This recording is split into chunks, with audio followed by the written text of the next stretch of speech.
Wycombe Wanderers Show. Welcome along to Season 2, Episode 1 of the Wycombe Wanderers Show. If you're listening last year, you'll know that I was counting them for the first sort of 5 or 6, then kind of gave up and then reintroduced the counting a bit later on in the series. Myself and Bob back with you. Great to have Bob along again for another season. It's not as if we've completed another signing, but it's not really. Yes, although I understand that Lionel Messi was seen in the Eden Centre today, so make of that what you will. Yes, or at least someone who looked very much like him. Coming up in the next hour, we'll be hearing from Chairman Rob Couhig, Director Missy Couhig, Manager Gareth Ainsworth. We'll hear from new signing Sam Vokes, also volunteer Lisa Bowker, and Ken Wilson, who is an ex-player who organised the golf event which kicked off the Wycombe Wanderers Ex-Players Association social events, the first since the pandemic. Since we were last with you, of course, there have been comings and goings in terms of players at Adams Park. One of the key ones, of course, Adebayo Akinfenwa signing his new contract, which was announced on Sky Sports News. There won't be another one after this, I'm not going to lie to you. I'm 40 at the end of the season. This will be my last dance. But yeah, there is a few things. There is the wrestling, and there's a documentary in which we're sitting down talking to, and then there's sitting down with a couple of producers in LA. So there's a few things, and the punditries. But at the moment, you know, I'm a footballer, and less of the running, but I try and score as many goals as I can. And comedian Jack Whitehall gave his backing to the club as well. I think it's because it's so simple. You literally grow too much at certain times of year and you never know what to do with it. And this has given people that avenue to take your excess to provide to somebody who values it just as much as you do, but is in worse circumstances than you. And it's that simplicity that makes it work. And it's so rewarding for the growers as well to have some outlet for their passion, which is growing vegetables. Always been now working at the training ground. What a club. Boasts not only the strongest man in football, aka the Beast, aka Akinfenwa, but also your manager has, without doubt, the most exceptional barnet in world football. What shampoo is he using? Such volume. Anyway, go out there, make that handsome manager of yours proud. Good luck, boys. There we go. Was that Jack Whitehall's mum? That wasn't supposed to happen. That won't be in the that won't be in the podcast version, hopefully. It's nice to know that it's live and going out live. Absolutely, it all went so well to that point, didn't it? Yeah, absolutely. Yeah, it was going really well. Less than 5 minutes in. A fantastic first 2.5 minutes of the Wycombe Wanderers Show Season 2. That'll be in the highlights at the end of the season. Well, yes. We touched briefly. Already making a note now for highlights at the end of the season. Move on. There's no need. Start a new page. No, it's good. I quite enjoyed that bit. That's something I'll look back on. That will haunt me. No, but we spoke briefly in the introduction, obviously, about, you know, what's gone on over the summer and some new arrivals. Obviously, a handful of departures, but some new arrivals as well, which is quite exciting going forward. Indeed it is. And I think you've probably mentioned one of the most important ones already, which is Bayo. Clearly not a new arrival, but the fact that actually that he has signed for another season. The last dance, as he calls it. I don't think you'd hear many footballers, then say, oh, I've been speaking to a few producers in Hollywood. That's not something that footballers normally say, is it? But yeah, I think that's a very, very important signing just from that sort of morale point of view. You know, we saw last season actually that Bayo brings just as much off the pitch as he does on the pitch. And I think we're really, really going to need it this season for that promotion push. So I think it was wonderful that actually, yeah, we've managed to sign him for another season. It'd be wonderful if he could actually get on the pitch and score some goals as well. But I think what he probably does on the training ground, and also in the dugout is just as important to Gareth and the Chairboys. And at the pre-season friendly of Leicester last week, the revealing of Sam Vokes is a real great signing, I think. I mean, that really is a bit of a statement of intent, isn't it? I think I probably wasn't the only one that was like, really? We signed Sam Vokes? 64 caps for Wales? You know, got promoted to the Premier League 3 times. Absolutely brilliant signing. And for all of those who were possibly thinking, well, hang on, where are the goals going to come from? You know, straight away, hopefully that has answered that. And it will be absolutely brilliant if he could hit the ground running and get a couple, on Saturday against Accrington, just to sort of calm the nerves, as it were. And it really looks like Sully Kaikai could be an exciting option as well in terms of attacking. He just sounds fantastic, doesn't he? Really, really excited to see him, to see how he fits in with the team. Again, it sounds like actually we are going to have a very exciting and, unsurprisingly, with the Gareth Ainsworth team, a very, very attacking lineup. And hey, that's what we love. As Pete Couhig has previously said, if you want to watch teams pass it around, well, don't come to Adams Park. If you want to see a lot of goals, then we're the place to be. No, definitely. I think there's been a total of 9 altogether new signings in the close season, which is pretty good business, and there could be more to come as well. Yeah, absolutely. I mean, I think you've probably already mentioned the 2 that we will definitely see in the first team a lot. So Sam Vokes and Sully Kai. The others, quite a lot of them being talked about in terms of the development squad. But at the same time, goodness me, Anis Mehmeti last year, very much was signed as being a B team player, and look how well he did. Absolutely. There's always someone, isn't there, sort of a breakout player, if you like. It might be someone who's coming in on loan as well. He'll be really exciting and getting the fans going. Yeah, indeed. We've signed a couple of goalkeepers, which I think that's probably quite important as well. We do need a little bit of backup there. We've signed the fantastically named Max Ram, which is just a brilliant name for a defender. He's come in from Nottingham Forest. We have again the wonderfully named TJ Jabbar, who is a forward who has played international football with Gibraltar. Be interesting to see what he does, because clearly Gibraltar are one of those sides that they don't score very many goals internationally, but he has also played for Lincoln Red Imps, who are the leading side in Gibraltar, and quite often are in the Champions League qualifying stages. So it'd be good to see what he can do. No, definitely. Really exciting prospect for the start of the season, which obviously kicks off on Saturday. And as part of that, there was an official EFL launch event, all 71 clubs, on Tuesday. And I was lucky enough to get down to Adams Park to see the Wycombe Wanderers version, where they also took the opportunity to present some volunteers who throughout the summer have been sprucing up Adams Park and the training ground with some training shirts. We'll hear from one of those volunteers as well. But first, caught up with Chairman Rob Couhig, who is over and especially excited at the prospect of fans coming back. I got to tell you, we're here at a thing for our volunteers, and they have done a special job. They really have. The place looks magnificent. It must really sort of hearten you as well that here are these people giving up their time and just for the love of the club. I was telling them, in the States you wouldn't have this. I mean, some amateur clubs obviously, or a lot of amateur clubs, but for a professional club at this level to have this depth of fan involvement doesn't exist. And so it is heartwarming, and that's why we wanted to do something for them, kind of give back to them. You look at this field we were just talking about. It is special looking. I don't think you'll find a better looking field in the Premier League tonight. If you go out to our training grounds, you saw this little ceremony for the water boys. You know what they do? They come out at night and they literally water the field with the hoses and move them around. And my nephew Pete got him to do it, and under the condition it'd be a couple of days, 10 days maybe. They've been out there for weeks, and apparently he's trying to sign him up for the 5-year program. So it's great. And it's so important for supporters to know about that as well, because they come to the games or just read the match reports even and not know that sort of behind the scenes work goes on. And look, it's not just the volunteers, the other folks. And one of the reasons Missy came over this time is she wanted to spend some time with them, thanking our paid staff. It's like anybody else. You can do your job one of two ways. You can be paid and just go through the motions, or you can be paid and really give of yourself, and that's what our guys are doing. That's why I think we're really in line for a very special season. And I think as well, supporters who obviously weren't able to come last season will be so impressed to see, on Wednesday night we saw this big screen for the first time, which is quite something. Hopefully you'll be showing films during the week, perhaps, or something. But that's so clear, and that even just small things like around the board, around the pitch advertising, and the Wi-Fi, and even the PA system sounds so much better. Well, it is. It's you got to be careful asking me about it, because I will brag, but it is the finest audio system in a stadium now in the UK. We have the best Wi-Fi. Well, I don't know if we have it yet. They're still working on it, but they're close. A brand new safety system that's redundant in multiple ways. You look at those LED boards that go around. The only other club in the UK that has something similar is Manchester City, that just put theirs in. So we are cutting edge.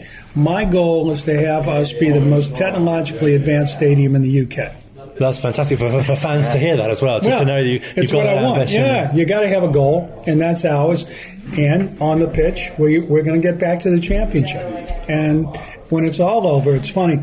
We were talking about one of the differences between the English Football League and American baseball or football or basketball, and I've participated there as an owner.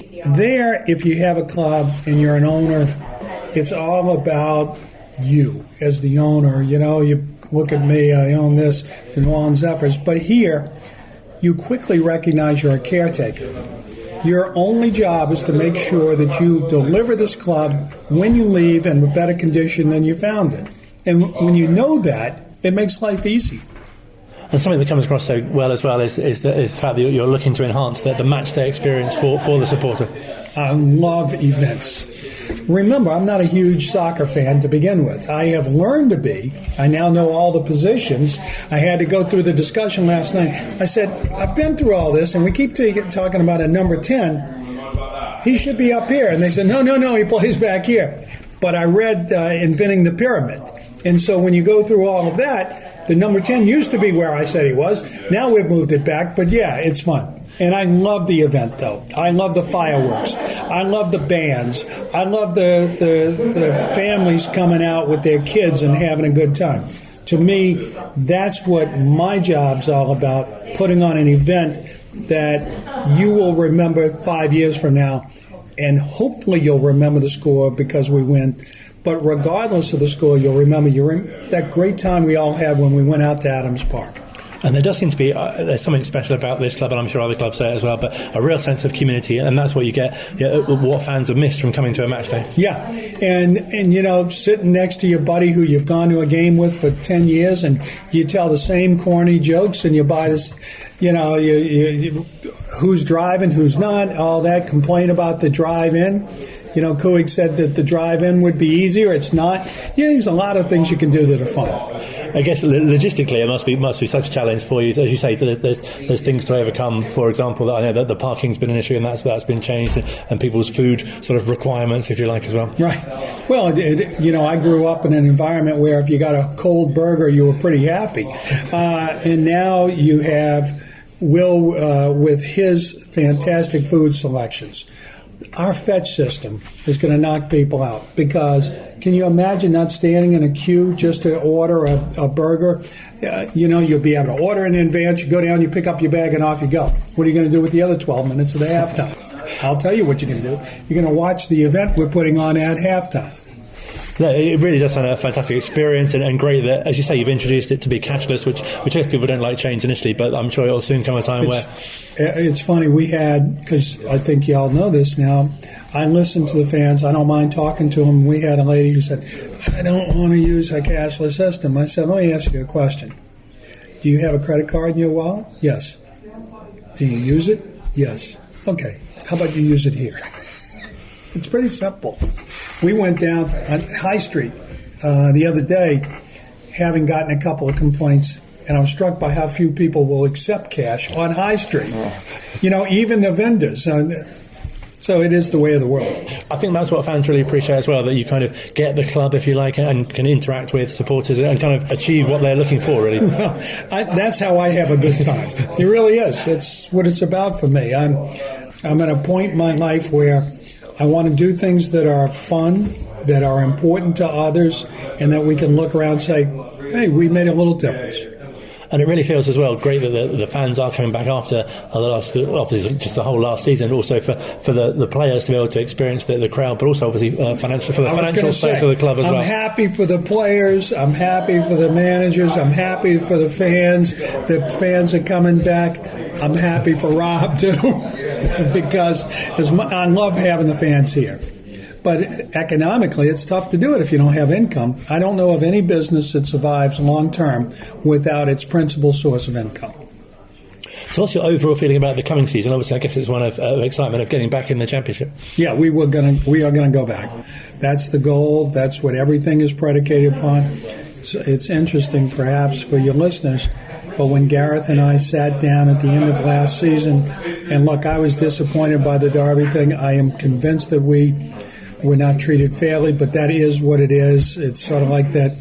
If you guys watched the game against Derby, we actually should have had a tie or a draw in that game, but they called back Horgan's score on saying he was there was an offsides, and he was not. But all that's part of sport.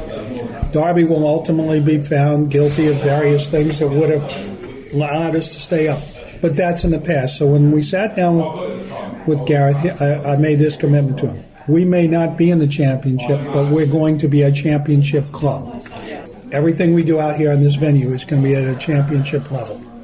Everything we do at our training grounds will be. We're going to make sure everything for our fans is at that level. Your players will be treated that way. And he said in return, you do that, and I'm going to give you a championship club. It's a pretty good relationship. And so I'm excited by it. And he's really pleased, obviously, to be able to bring in sort of the calibre of players that he wants, especially when Sam Vokes was revealed on Wednesday.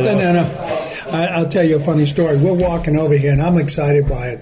And some guy came up to us on the street and said to me, Rob, are you going to have an announcement soon about a new draw? And I said, yeah, you're going to be very pleased when you get Sam Vokes. And Missy said, no, you can't tell anybody, she said to him. The one thing we're not supposed to do is tell anybody yet. So, yeah, he's good. Sully Kaikai is going to be phenomenal. Josh Gowan is going to be... think about this lineup we're going to put. What people have a tendency to forget is over the last 10 games of the season in the championship, we were tied 6th. Over the last half of the season, we were in the top half. The only reason we finished in the bottom 3 is we had a disastrous first 7 games. Now, that's sport. We're responsible for those first 7 games. I say it only because look at who's gone and who we've replaced it with. I love Fred. I loved Addy and Uchi. But we're not going to be hurting because they're gone because of who we've substituted. And what's your final kind of message to supporters as you kind of start this new campaign on Saturday, with fans back at the ground? Come on out, enjoy it, see the differences that you have helped to make with this club on and off the pitch. You will have an experience that you will always remember fondly. Thank you so much for your time. Thank you. To ask about the training facility, obviously a lot of people said that's improved massively as well. It has, and that gets into what we talked about, Gareth and I. It's funny, getting transfers to come to you, getting young guys to sign on our development team. They are approached by other teams, obviously, and so what we wanted to do was to make the players' office, because that's what the training ground is, someplace they could be proud of, that they would want to go to. So, and Neil Peters did a lot of work on this, our chief of operations. He came in, and we came up with a plan so that from the time you drive into the training ground, instead of it used to be an open gate that some guy would undo at 6 o'clock in the morning, and there was the field, now you come in, and there are the welcome to Wycombe Wanderers Marlow Road facility or whatever, and it looks first class.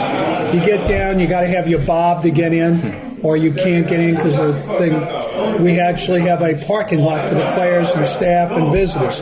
Before, they parked on the grass that was out there. You go into the facility, and Pete created a brand new changing room for the players, for the first team, with showers and all of that. So it's a pretty significant addition. We wanted to clean out the place and make sure that we could have more room for our medical facility. We doubled the size of our medical facility. In order to do that, we had to do a new kit room and a new boot room. So we bought 2 and we put them on and added it. And then upstairs with the coaches, we used to have all the coaches in one room, plus Gareth had one. We now have 5 offices. Trying to think of the other stuff. We redid the developmental players' showers and locker rooms. We are bringing in a new media room. You guys will be happy. Because if you remember, you had to go upstairs, and it will be a building dedicated to it, connects to the main facility.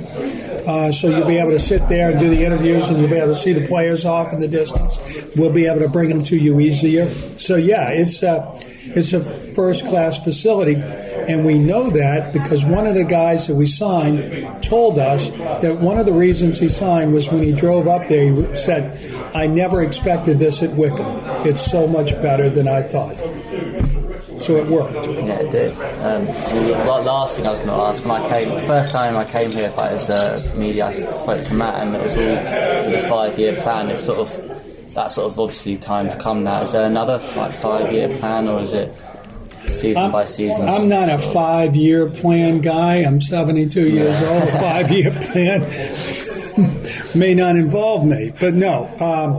I like to plan 2 to 3 years. I know what I can do this year. We're probably within 30 days of being able to predict within 3% our revenue for the year, our expenses for the year, and so we'll begin moving on to next year. I know what we want to do for next year already. We're deep in the negotiations on finalizing the build-out of our new training ground. And I know that sounds silly to people. Why would you go build a new training ground when you just worked on this one? It's because the next one's going to be truly spectacular, and it will be a showpiece. The other one we will be able to continue to use should we choose to. So that's part of it. If you look at what's going on with our developmental squad, that's the real strength of this place. We're going to start some guys, probably 4 guys who are in their late 20s, early 30s, and 1 guy who's approximating 40. But that's only about 25% of that starting unit, and none of the follow-up units. So of the 25 people, that's a little wedge.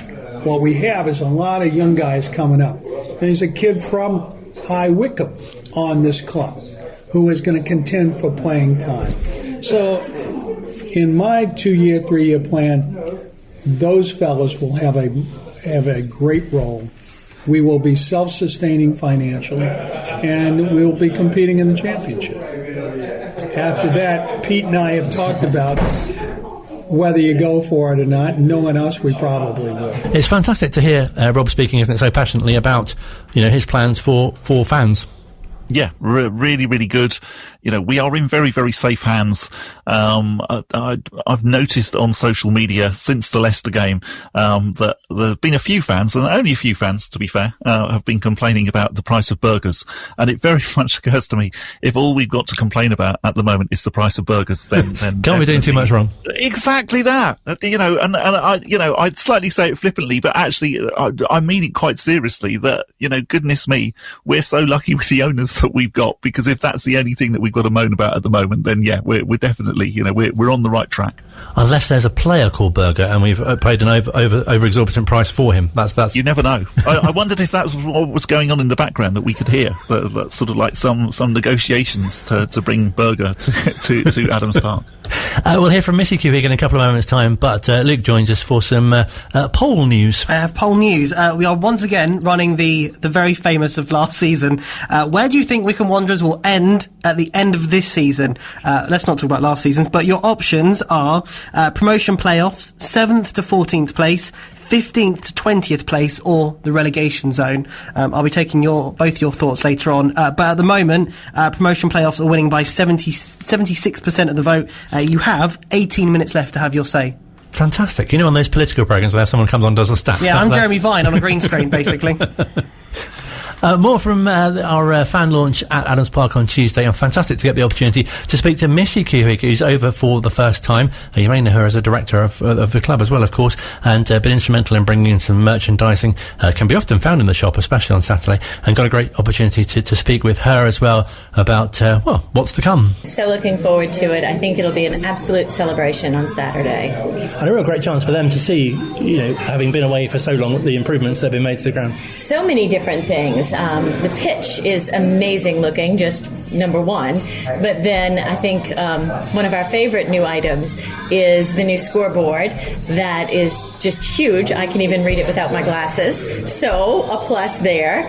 And I love the boards that go around the side of the stadium. I like that. I must admit, I watch them sometimes when I'm supposed to be doing other things. But it just everything from, we've changed out the register systems in the shop to try and improve the queues. We've changed out the process in the kiosk to go cashless and with the fetch system. So again, we don't have queues waiting for food. The village is bigger, and I just think everyone's going to be thrilled Saturday when they come and see all of the changes for themselves. Not to mention this room, the Woodlands, is spectacular. It just looks so smart and fresh, doesn't it? Mm-hmm. Yeah, it's the first time I've been in here, so yeah, it looks really good. But I didn't see it before, so. You've done a lot of work behind the scenes as well with the merchandise and what's available for fans. Absolutely. So I don't know if everyone will remember, but I know some people will. Back in 2019, when I first came on the scene here,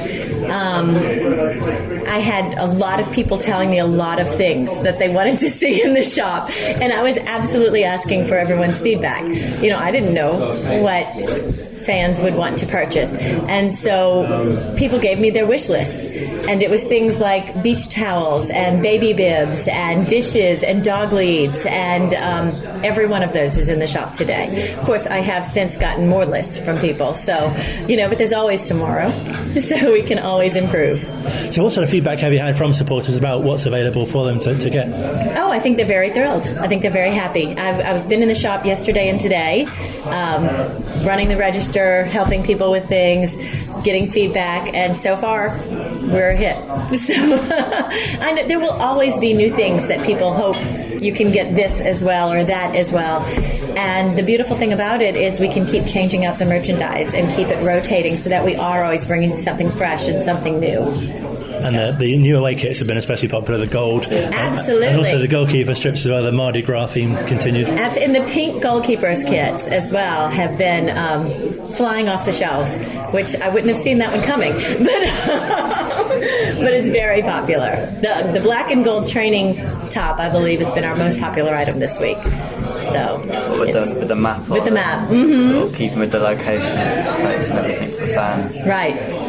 That one's been very popular this week. Because something else, obviously, that you and Rob are really keen to enhance really is the sort of the fan experience on a match day as well. Mm-hmm. Absolutely. I was just telling someone that, yes, I'll be in the shop this Saturday, but I also want to have time to go out and meet the fans and talk in the village and make sure that, I want to be part of the experience with you so that I know what you're experiencing, because that's the only way I can make it better, is if I see what you're seeing. So I'll be kind of floating between being a fan and being in the shop on Saturday. But I'm looking forward to it.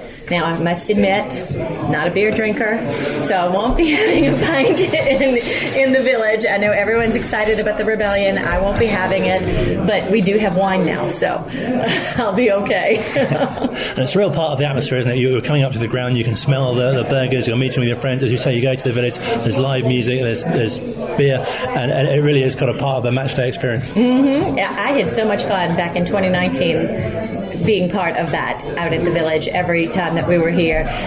Sorry to have missed it throughout 2020, but we all knew what was going on and that had to happen. But we're back and excited to be back. So, did it feel like you were quite close despite being far away?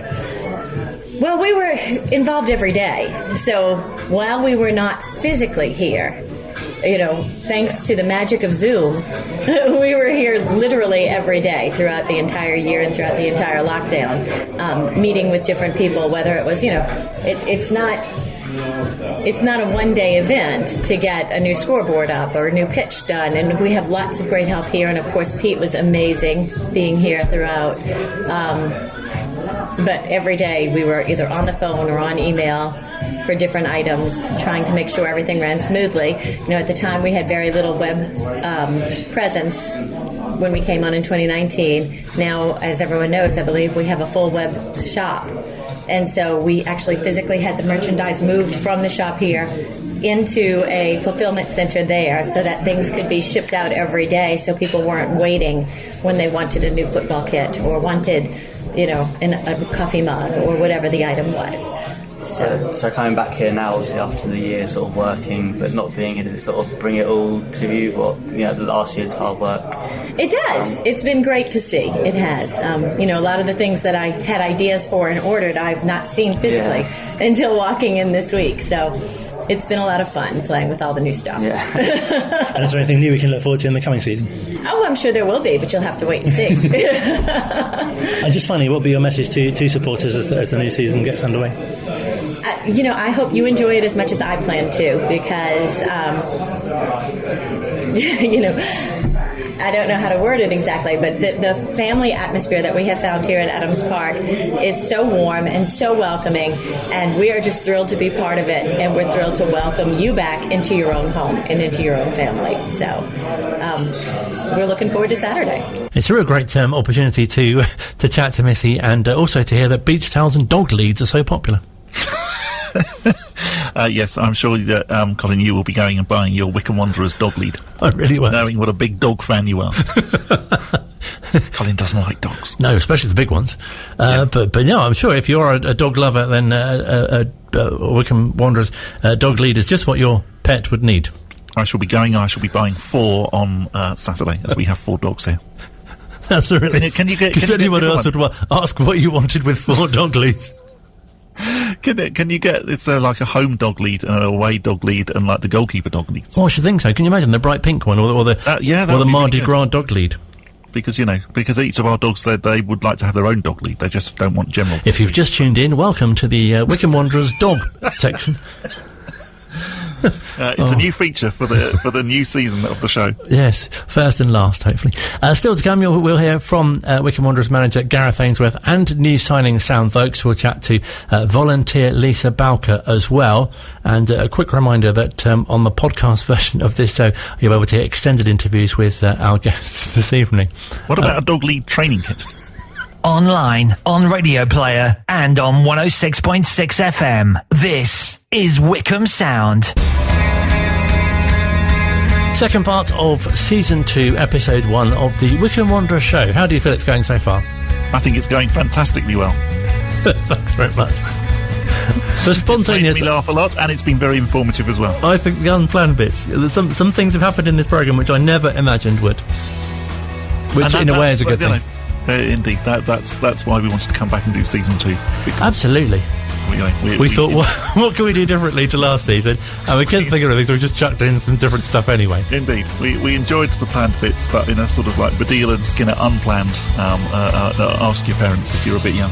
That was the vibe that we were going for. Absolutely. So as mentioned, we were at a fan event, and a number of volunteers were in attendance who spent the summer and much of the pandemic sprucing up the training ground with cleaning and painting and strimming and all sorts, the training ground and Adams Park, and they were presented as a surprise to them, I think, with the training tops, with the staff training tops with their own initials on, as a thank you from the chairman and from the manager for their contribution. And we caught up with Lisa Bowker, who is one of them, and was rather pleased, and has been volunteering since, I think, 2009.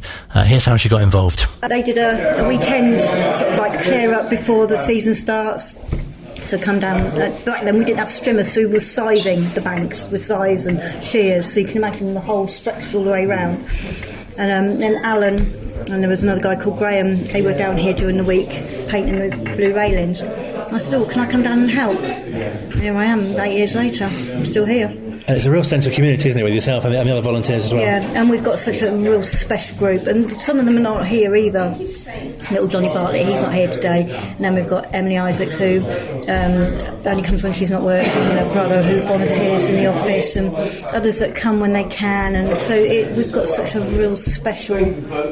We all know what we're doing. We all get on really, really well. As you can see, we're a really close group. And it must be such a special feeling to be here on a match day and see the sort of the fruits of your work, if Absolutely. you like. And the way we always look at it as well is that we never take for granted what we're doing. We feel very proud and privileged to be able to do what we're doing, because how many other fans around the country do what we do? We were asked to paint the training rooms at the training ground. We were asked to paint the new training rooms at the training ground. I've been up there strimming today. We're painting all all the boxes in the Woodlands.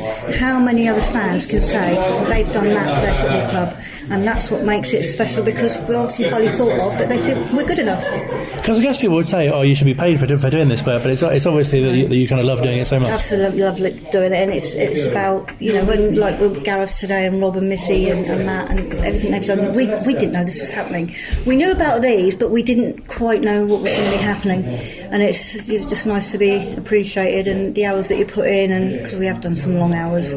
I think the day before the players came back, I did sort of like 7:15 to 5 o'clock. So, just to make sure everything was ready for when the players come back. But we just do it because we love it, and we're just very privileged to be able to do it. And especially during the pandemic as well. Coming over here, Matt joked that otherwise there's only sort of daytime TV, otherwise, which is no other option really. But it must have been so nice to be able to have that to focus on. Yeah, I must admit though, because we had between the sort of like December lockdown for the 26th or whatever it was, through to when we opened up again in March, I'd emailed Gordon, who was stadium manager. I said, when can we come back, because we're coming out of lockdown? He said, leave it with me. So the following week we had the email to say we could come back. I was so nervous. I hadn't seen anybody for all that time come in here, and not because I was worried about the virus, because I wasn't, but and then of course the minute we're all back together, we're all back laughing and joking and getting on with things and doing things, and then the list got longer and longer. Can we do this, can we do that? And it's just like, it's a privilege, and we absolutely love doing it.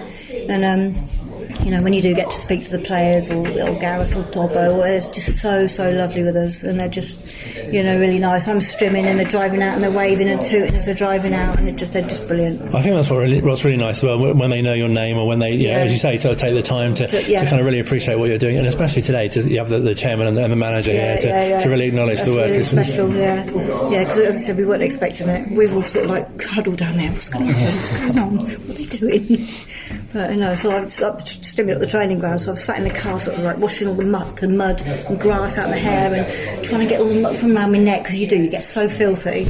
I thought, nobody can see anything else and hide it, and so I'm glad I did, actually. And you must get that real sense of contribution, as I say, that you've really played a part in the players being able to come out onto this surface, or as you say, at the training ground as well. Yeah, and for the new changing rooms as well.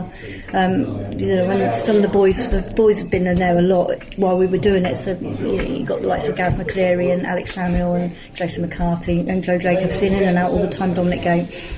And they'd come in and they saw each stage that we were doing it, and it was sort of like, and then Dominic Gates said in his interview about what we were doing, and Jason McCarthy stood for ages chatting to me, what you do is brilliant, thank you so much. Matt Bloomfield's another one, thank you so much for everything you do. And you get that and you just think, I'm so proud. And as just a fan of the club, it must feel so nice to be so close to the players as well, and the other staff too. Yeah. I mean, we are one big group. I mean, I'm Gareth's sponsor as well, so I'm lucky enough to do that, and of course I'm on the trust board as well, so I do that as well. So, but on match days, unless I'm doing trust duties, I'm just Lisa fan.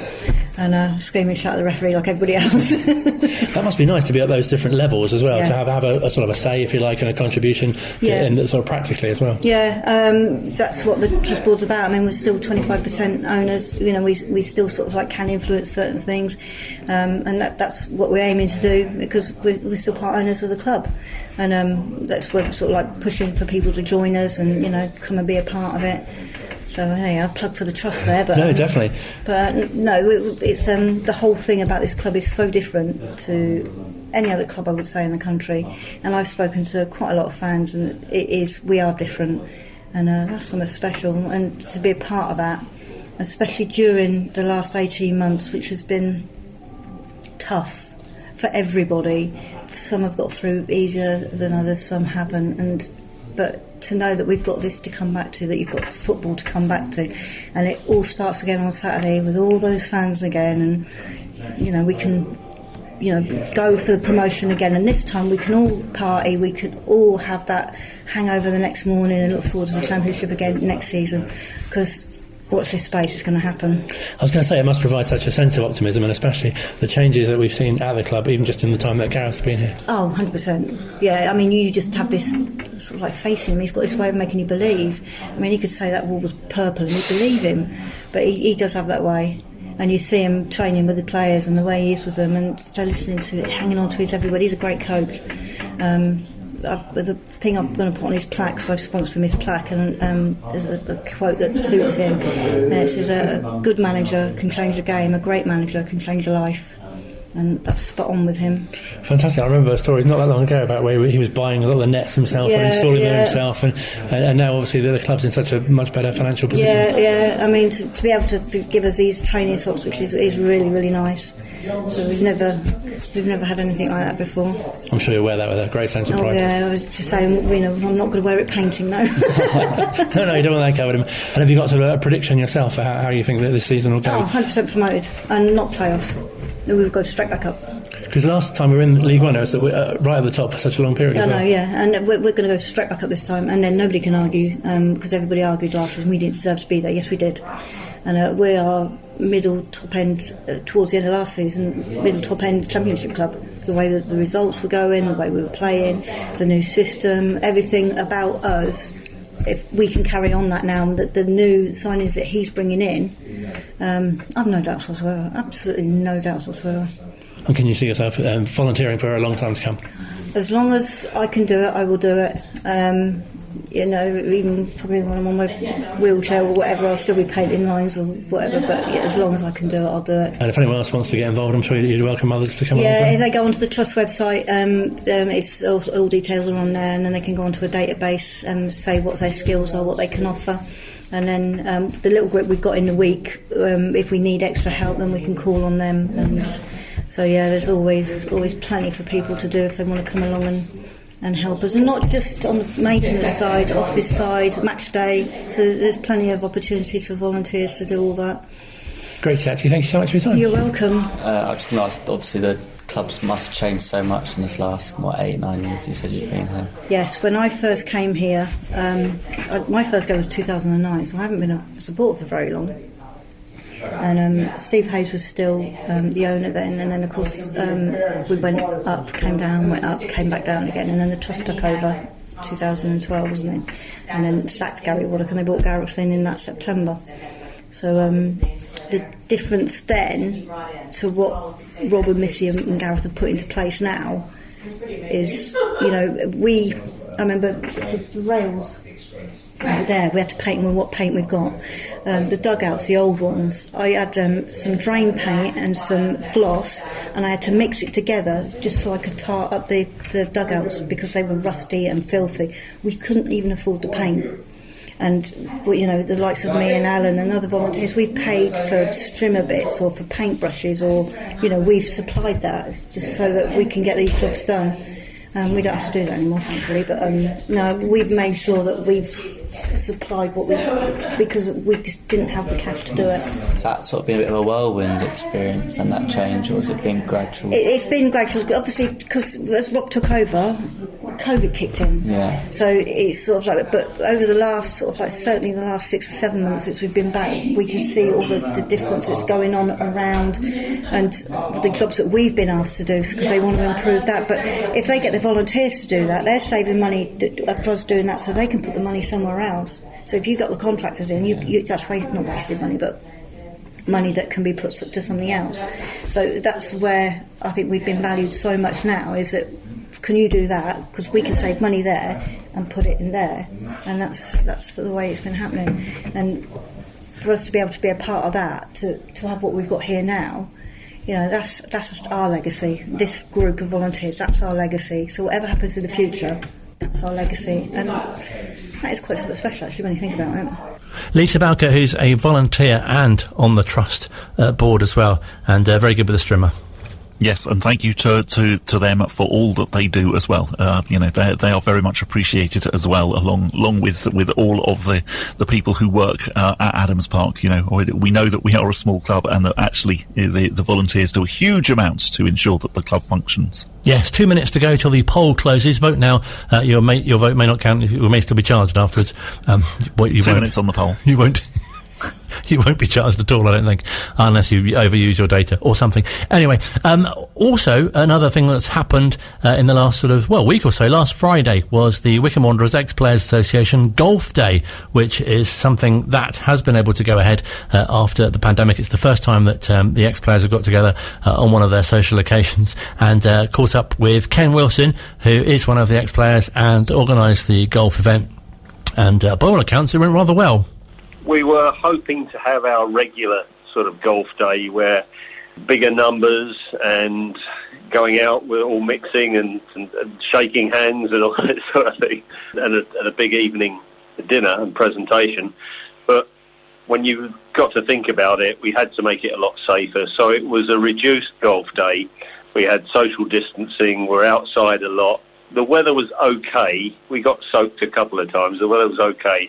And then we had a rolling dinner as people came in and a socially distanced presentation. But the main thing, it was a lot of fun, a lot of meeting friends I haven't seen for a long time, and a lot of laughter. And it was good golf. It was good fun. It worked out okay. It wasn't the normal day, but it worked out well.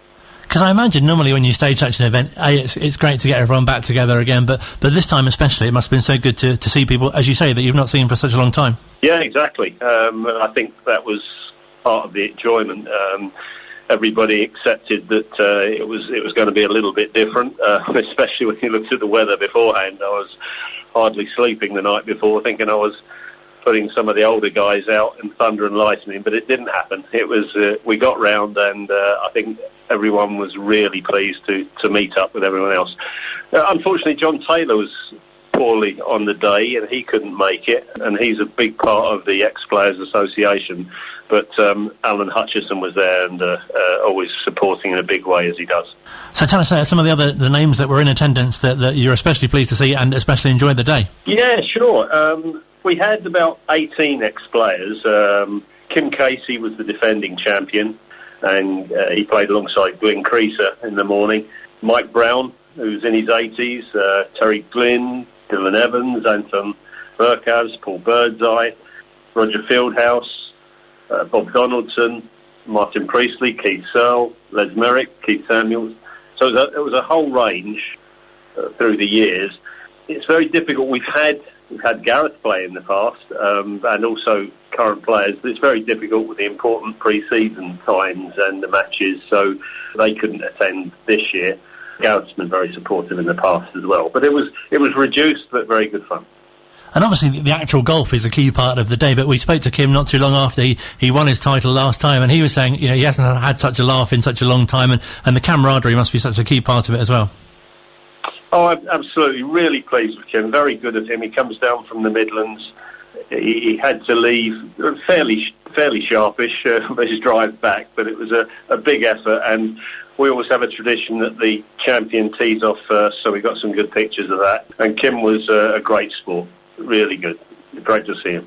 And I'm sure many of you have come from obviously different locations, not all based still in Wycombe. Yeah, not too far away. I mean, Paul Birdseye comes up from Portsmouth now, and a few others have some. Terry Glynn on the other side of London, Anton's at Oxford. So a fair few distances. I think Kim was probably the furthest from. He lives up. I still think he lives up Kidderminster way. And what was some of the feedback you got from some of the participants? They must have been so pleased to be able to attend. Yeah, they were. I mean, Stuart Thompson won the main prizes for the second time, and Mike Knox, who was always the sports reporter in my day in the 80s and 90s, he got his team. He's always had a team, and they won the team prize. And it was just great fun. I think if you're an athlete or being an athlete, you want to compete, and so there was a bit of fun in there. But yeah, it was a lot of laughter and a very, very enjoyable day. Winter Hill to be applauded. We've kind of made that our home now for the golf day, and they always put on a great show for us. Very cooperative, and it's comfortable and relaxed. So yeah, very good. And it must have really felt like a real kind of beginning again for the Ex-Players Association's events. Yeah, it's been strange. I think that was a part of the conversation with everybody that hadn't been able to get out and compete like this. You could still play golf under certain restrictions from most of the pandemic, apart from the full lockdown. But it was just good to get out and see people you hadn't seen for 2 years a lot of the time. So it was a success from that point of view. We'd have liked bigger numbers, so no doubt about that. But I think we did well, all things considered. I played with Anton and Terry and Paul Birdseye, and there was always that immediate camaraderie when you get back together, and it was great to see them. Oh yes, we should have asked about your round yourself. Mediocre, I think. I was worrying too much about everything going to plan. No, it worked out. And again, I played with Roger Fieldhouse and Rod Lavis, who used to be one of the groundsmen at Lokes Park and the new ground. So people that I've seen but never played with, and spending 4 or 5 hours with them was great fun.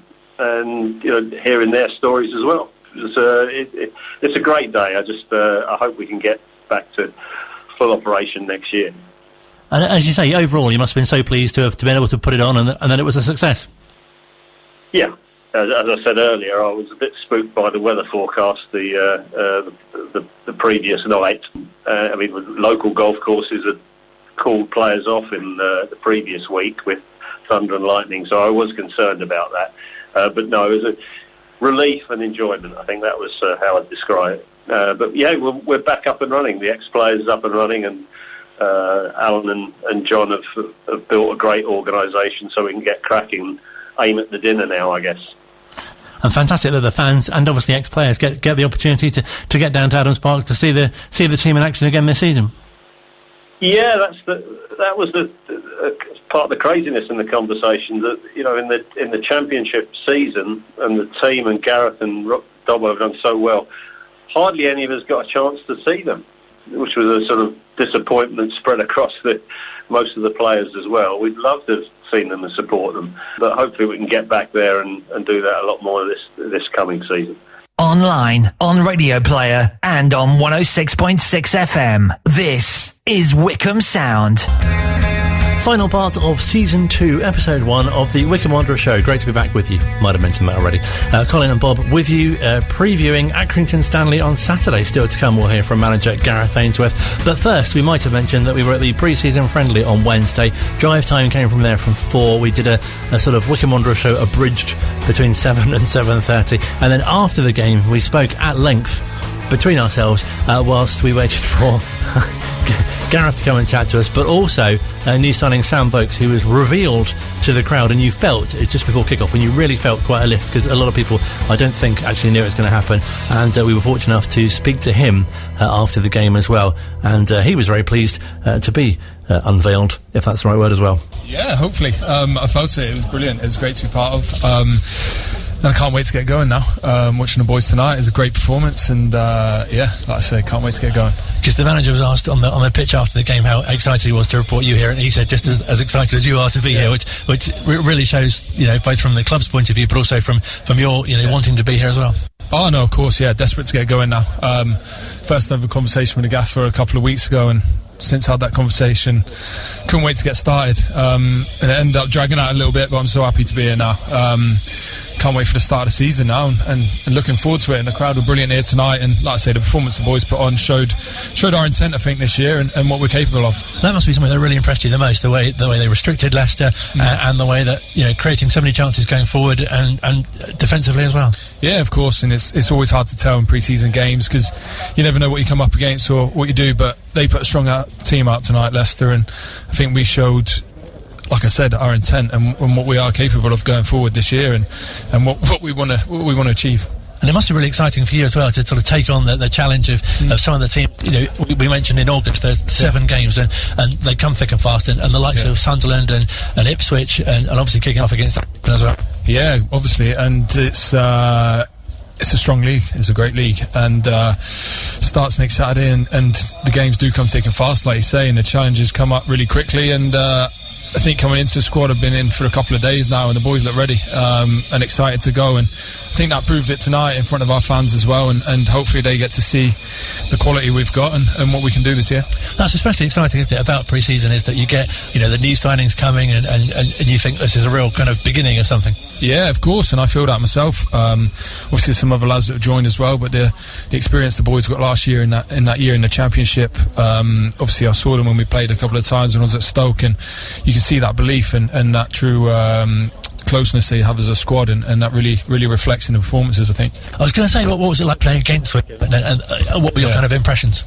Well, I played the game down here, and with Stoke we managed to win towards the end, but I really felt that it was the only game last year where we actually had fans in the crowd, so it felt like a buzz around, and I think it was only 1,000 that night, but it felt like there could have been 25, 30 that night. It felt that buzzing, people having back in the stand, but it was it was a close game, and like I said, it was a tough night, and we felt togetherness from the group. I don't know, it's a weird feeling to try and explain, but I feel that now coming in as well, and excited to be part of that. I was going to say, it must be fantastic to come into a group who are really kind of growing, but have had that experience in the Championship as well, and you can bring your own experience on that level as well. No, of course, I want to bring the experience I've got, but also can't wait to get going as well, so a bit of excitement as well. I'm really looking forward to the challenge now coming in, and I think to be part of that group that have done well over the last couple of years, and they can only grow as a group, or we can only grow as a group, I should say, from the experience they had in the Championship last year, and so narrowly missed out on staying up, but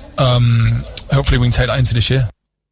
Sam Vokes speaking to Colin Besley after the 1-0 win against Leicester. Coming up on a Saturday, of course, Wycombe face Accrington Stanley at home. Colin has been speaking to manager Gareth Ainsworth, who is very excited about the return of the fans. It's going to be awesome, Wednesday was brilliant, almost overshadowed the result of we just beat the FA Cup holders, and beat their strong team. So, but the result wasn't important. Seeing all the fans back, seeing all the different faces, and different coloured Wycombe tops throughout the years, and the kids running around, and I'm just all different cultures, all different people. Brilliant to see them all together supporting Wycombe again, and it was, and that's what it's about. The stewards, the staff, the fans. I said earlier today in an interview, when I grew up playing football, it was the games, the big games, the cup finals that you played in as a kid, which were at somebody's home ground where there was a stand, or sometimes on a Sunday league when there's a crowd there. That's what you play for. That's what you want to play in front of. So these boys playing back in front of fans again is all they want. It's all they ever wanted to do as kids, believe me, because I was one of them. And to have them back will be super special. Can't wait for it on Saturday. Honestly, I can't wait, and I hope to send them home happy, whether that's performance or result. But we aim to be competitive this year, and that's what it's all about. But great to have them back, and can't wait to hear that roar when the boys run out. It must have been a great feeling for you to come out through the tunnel on Wednesday night compared to last season in the Championship. Yeah. We had one or two games with minimal fans here last year, and just to see the faces, like I said, hear the roar. It was 18 months of frustrations of watching the internet, I think, and watching the Football League highlight shows with no fans on, and just brilliant. Can't wait to see them Saturday. Can't wait to hear the songs, hear them appreciate their new players, their new signings, their old heroes, and like I say, fingers crossed we can send them home happy. Accrington will have something to say about that, but I intend to go for the win, and it's going to be the same for 46 times this year. We want to try and be up and amongst this promotion mix-up at the end of the season, and there's no secret that Wycombe have had a bit more money than ever to spend, and we've learnt quite a lot from our Championship escapades last year, but we're really looking forward to Saturday. Kicks the season off. This game really means something, and to have the fans back there will be super special. Do you think that the players will be at an advantage from, as you say, what they've taken from last season, playing at a higher level? Yeah. You can't do what we did last year and finish the way we did without learning plenty about yourselves, about your opposition, about each other, and I think that intelligence-wise we'll probably have gone up a few levels. Physical-wise, you're very similar all the time. You are who you are, but I think intellect-wise and seeing the game it's the old adage, isn't it? Of to get better, you must compete at the tougher levels, the higher levels. That will improve you. And I think competing at the higher level, at the tougher level, has improved us. And some clubs obviously fall into the trap of your Yeovils and your Stockport counties and people like that, and going back down through the leagues. And I think that's been bad infrastructure rather than players. I've kept the majority of players with me. I've lost obviously 3 big ones in Addy, Fred and Uchi. Josh Knight going back are hurt as well, but Josh Scowen, Sully Kai, Sam Vokes coming in, I think the names are very welcome here, and I believe that we're as strong as we have been. And I don't think myself and Mr. Couhig are done yet on the transfer window. There's a month to go yet. I want to try and get this squad as strong as possible, but I'm very happy where we are right now, going into Saturday's game with a decent side. 1 or 2 injuries, but a decent side, and looking forward to seeing what we can do against Aki. We spoke to you on Wednesday and saying how having Sam sort of revealed to the fans really gave a lift, and you read the next morning, so what a statement of intent this is from Wycombe. That must really please you. Yeah, and he's already been tipped to be up there for the Golden Boot in League One, which is phenomenal. How many times has that ever happened for a Wycombe Wanderers striker? So, especially in League One, the league that this club's been trying to get into for 20 years. But no, really pleased. Looking forward to seeing Sam out there, like I said, as well as the old hat as well, Akin Fenwers and Bloomfields and Jacobsons of this world. We'll welcome the Vokes and the Kaikais with open arms, and we are Wycombe, we're together, and like I say, can't wait to Saturday. And a real sense of discovery throughout the season as well. Last season, for example, Anis really kind of broke through and did so well. Yeah, and what a player that boy's going to be. It's a real pleasure to have him again. I'm sure we're going to see those twinkle toes on the pitch at every opportunity. He scored some fantastic important goals for us last year, and in training he's already firing well. There's too many to mention at the moment. Just really looking forward to getting the first ball kicked and hearing the first cheers from that fantastic Wycombe crowd. And how do you assess the preparations, how the pre-season preparations have gone so far? Yeah, like I say, we've had a couple of injuries. Contact, which you always get, every club gets, and that's why you have the squads the size you get. But all in all, I think we're fit. I think we're in good shape. There's still 3 days left yet to get some sharpness into them, to get some more tactical nous and set pieces and all the things that are very important. But the first month is always that little bit of a learning month as well, about the pace of the game, and maybe they've forgot how intense it can be. It's my job to remember them and remind them and make sure they're up for this from the first minute. We've got 5 games in 2 weeks. It's going to be a real busy schedule at the start, with Exeter and Wigan on the Tuesdays and Cheltenham and I think it's Sunderland, is it, on the Saturdays after Accrington. So, real tough schedule, but we've been here before, we've done well before, and I intend to do well again. And the new signings have settled in well? Yeah, really well. Nobody could ever not settle well at Wycombe Wanderers, honestly. All the hype and everyone that says everything about, there's no club like Wycombe, everyone says, yeah, there is. Everyone says that about their own clubs. Believe me, there is no club like Wycombe. I've never seen it. There's things that go on the inside that I can't go into because, the personal stuff with a lot of the players and that, but there is no club like Wycombe. There's no squad like this one. It's a real brilliant place to be, honestly, and to get through the door, you've got to be a special kind of person, and to stay and achieve with this club, it's just awesome, and I couldn't have a better bunch of boys to coach, and like I say, I always love my job and won't take 1 second for granted. Because obviously you've been here a long time, and you've had many a start to the season in your career, but it still feels quite exciting, doesn't it? Sort of kick off a new campaign. Yeah, absolutely, I'm buzzing. Honestly, you can't every morning get up and feel the luckiest man in the world and bounce into that training ground waiting to improve other people, and what a job, and to inspire, to improve, and you've got to enjoy that, and I've enjoyed every minute. I've got great backers, great fans, great players. Hopefully I can have a great season. Time will tell. And I'm sure you could insert any team, but a tough start on Saturday. And any team would be a tough start. Yeah, they're all going to be tough. League One's been a very big spending league this year, and I think that any team we play is going to be a tough game. There's some big spenders in Wigan and Ipswich, but there's about 7 ex-Premier League teams in the league now, and we're playing one of the teams that have again upset form books regularly. John Coleman and Accrington Stanley, don't underestimate them. We certainly won't do on Saturday. And just a quick word on the volunteers, because obviously it's fantastic the improvements that they've been able to bring to both the ground and the training ground. With all the investment we've had and with all the hype and all the championship stuff that's surrounded the club, we've still had one core group that's been here from day dot and way before I was here, and hopefully not too soon in the future, but I'm sure they'll be here after I go. But the volunteers, the Wycombe Wanderers, who bleed quarters, I think, if you cut them open, they're here for the cause. They're painting, they're trimming grass, they're hammering nails in, cleaning benches. What they'll do is endless for this club, and they do it for nothing.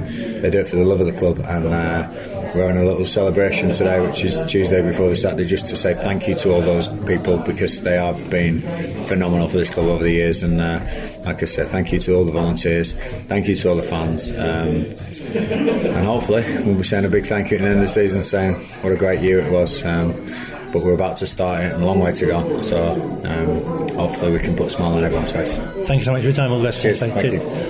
Yeah, is there a target for this season, or is it just? No, it'd be great to be in the shake-up at the end of the season. I think that's got to be something that we have to say. It would be great to be in there. There's some huge spending teams. I think there's budgets that are eclipsing championship budgets in League One for the first time in a long time, which seems to have been given endless purse to get up, and Wigan again seems to have found some cash. Portsmouth, Sunderland always strong, so it would be great to be in amongst that, and to talk about Wycombe Wanderers being in amongst that group is brilliant. So that's the target, to stay with the pack, and you never know. Great way to start the season, and great to hear from Gareth, and to Rob, Missy, Sam Vokes, Ken Wilson, and Lisa as well. Quick poll news. The poll news is, social media says, promotions and playoffs. So that's what they got. 76% of people saying that. Colin? We're going for actual positions. Actual positions, yeah. So I'm predicting third. Bob? Second. Second. And I'm going to go fifth, just to be different. Oh, you've changed it. I've changed it. I'm feeling more positive after listening to the show. So in the automatic promotion, it's the only way. Oh yeah, you don't want to be in the playoffs. No. So Gareth said in the shake-up, which I quite like the idea of being in the shake-up. Who doesn't want to shake up? Back next week at the same time. Don't forget to check out the podcast as well. Thank you very much for listening. And look out for those dog leads.